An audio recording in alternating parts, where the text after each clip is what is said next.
Hello, it's Phillip Taylor speaking from Richmond Green Chambers in London. This morning I'm looking at a book which has come to us from Globe Law and Business. They produce high-end, very high-quality books, really about the management of legal processes from the legal professional point of view. And they give a very, very useful statement on a number of particular substantive law areas. The one I'm looking at today is on Directors' Liability and Indemnification. It's a global guide because it's obviously an international issue. It's now in a 4th edition. It's this book here. It's been written by Edward Smerdon, who's the consulting editor. I've given the title of the review the following: a terrific new edition of Directors' Liability and Indemnification from Globe for the post-COVID era, because we're now moving very much into that particular time cycle, having had to put up with the dreadful problems of the pandemic. Let's look at the book. It's a hard copy, hardback book there. There's the front page, and it's a standard style. There's the actual spine, and then on the back, probably can't see too much because it's obviously black on sort of orange or whatever the colour is. The back of the book, there's some blurb. It's a slightly different structure with this book because very much their house style, but it's the old editions of, or rather the new editions of books that they've been producing. It's a statement about global law from Sean O'Neill. Thank you, Sean, for sending the book to me. These are the contributors who are involved in the publication itself. There are quite a large number of them. I can't go through all the names in detail, but you will find their names at the back. As I say, Mr. Smerdon is the editor. He's actually the consulting editor, so he's brought all these people together.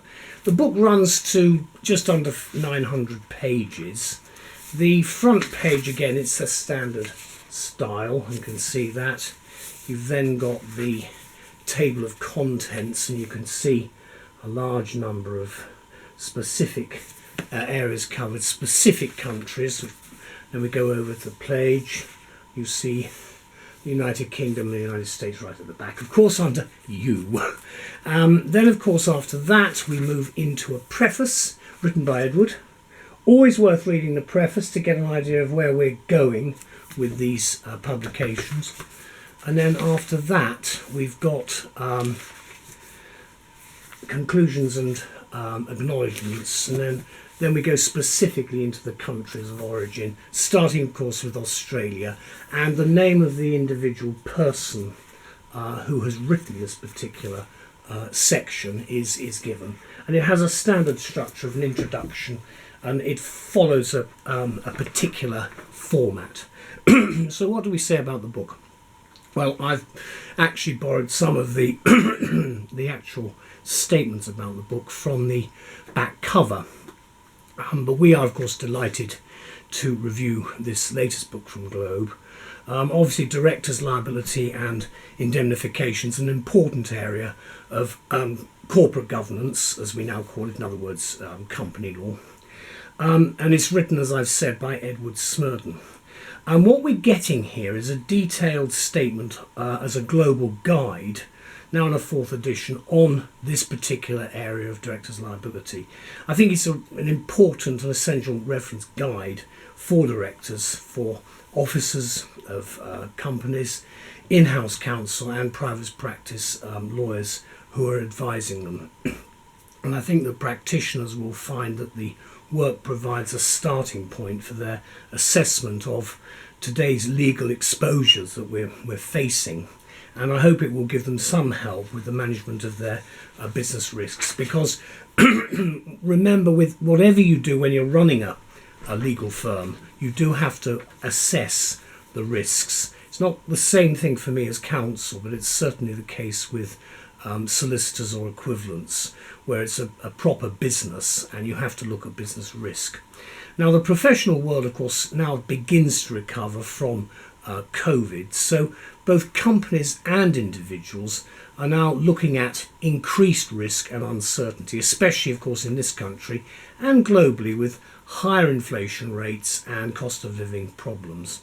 And of course, there are also stock market fluctuations, as we found in October.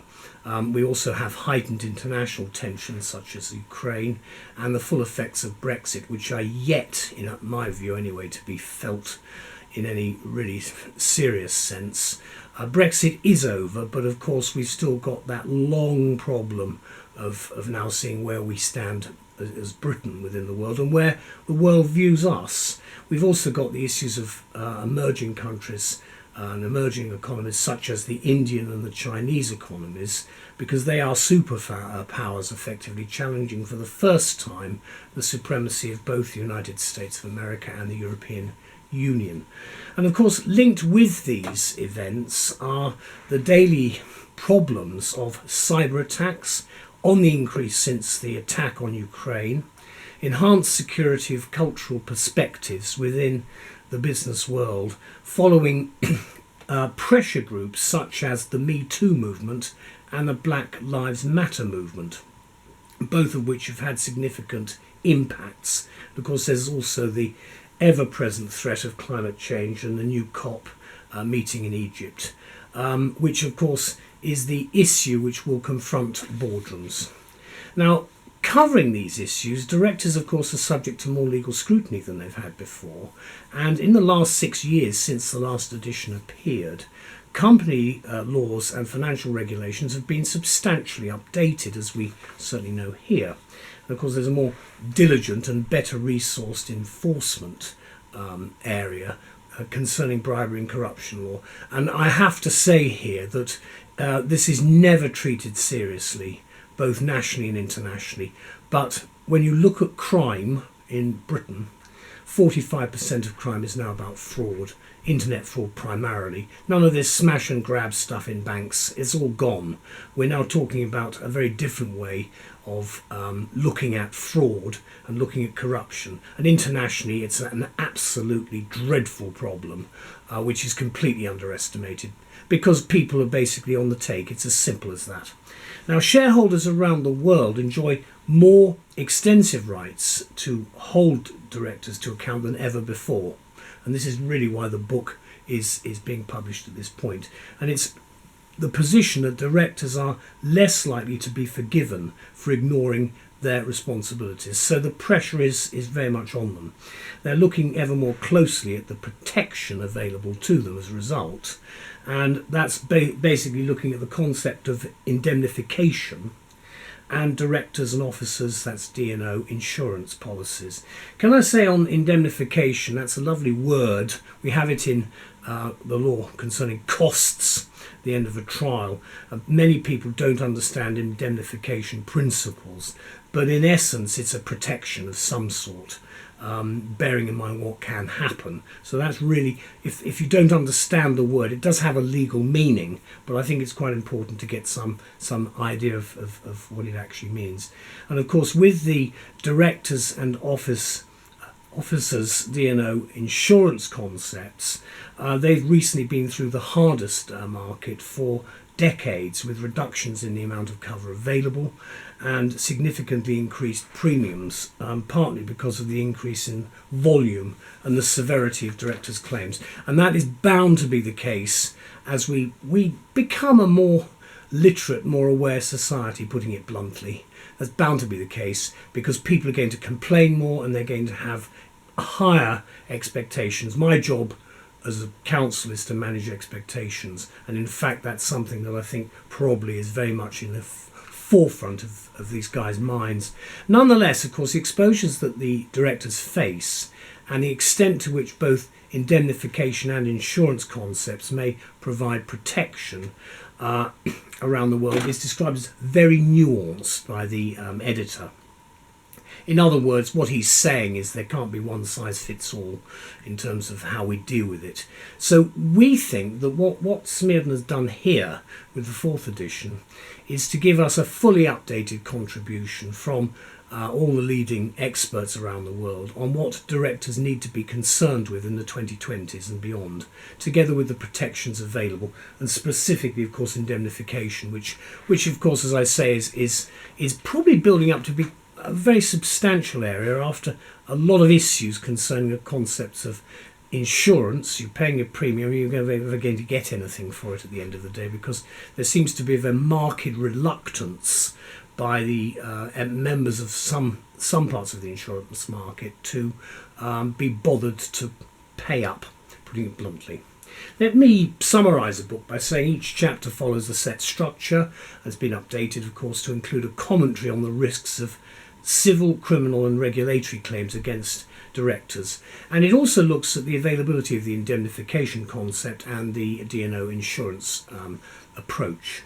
There are new features for the book as well, covering greater scrutiny of criminal versus regulatory liability, the forecasting of trends, and the insurability of fines and penalties in the jurisdictions covered. And for this edition, we've also got chapters on Jersey and Guernsey, which I think is very important. That's the offshore bit. You've got Sweden for the Nordics and Saudi Arabia. The date of publication is the 31st of October, and funny enough, that's the day I'm actually recording this, which is Halloween. Rather suitable with the colour, perhaps. There's the book again. Let's have a look inside it. Just opening it in the middle. This is Ireland. Let's find Ireland at the beginning.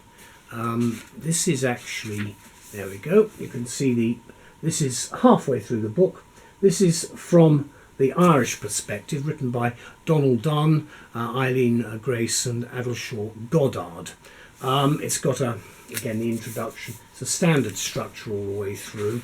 There are a few little, as you can see, few little footnotes.